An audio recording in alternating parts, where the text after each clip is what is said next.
Welcome to a yoga moment with Musalon. My name is Laura Erdman-Luntz. In this moment, we are going to look at Virabhadrasana 1, or Warrior 1 pose. In particular, how you can take this pose more deeply. This pose is an interesting one for me personally because I don't think there's any yoga pose that I have practiced, and I've been practicing yoga for over 20 years now. I don't think there's been any pose that has changed more than this one for me. It has literally gone from my most favorite pose to my most avoided pose, shall we say, and then back again to my most favorite pose. It has just been a really interesting one to watch its evolution in my own practice. Now, what I want to talk about today is how to take this pose more deeply and how to feel this pose so that you are taking it more deeply, in particular energetically.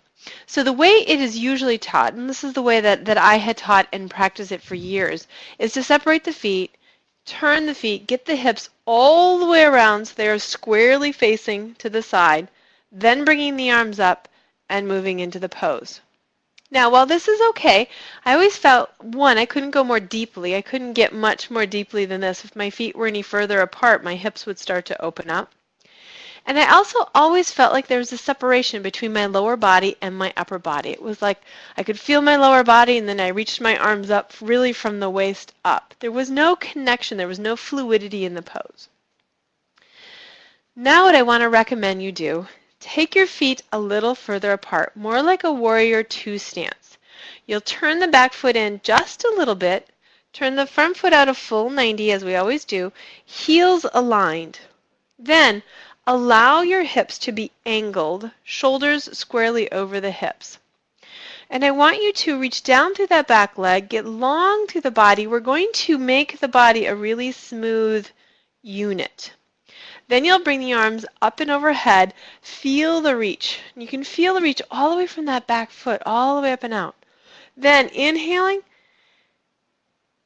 exhaling, and then on an inhale, turn to face the right leg. Now you'll notice I'm squaring the shoulders, but not the pelvis. Let the pelvis stay open a little bit here. You bring it around as far as you can, but you're not thinking of squaring it. And then you bend the knee. Now what I feel is this really long line all the way up from that back foot, up and out through the fingertips.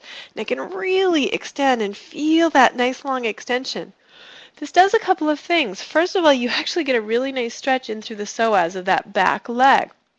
The other thing is it creates this twist that's primarily focused on the belly, on that third chakra area, that solar plexus. And as you feel that twist and draw up in the belly, it really gets that fire of the third chakra going.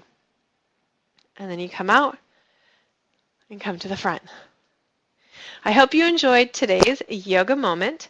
This yoga moment was specifically for our website, musasana.com, where we study one yoga pose a month. Feel free to go there and enjoy the site.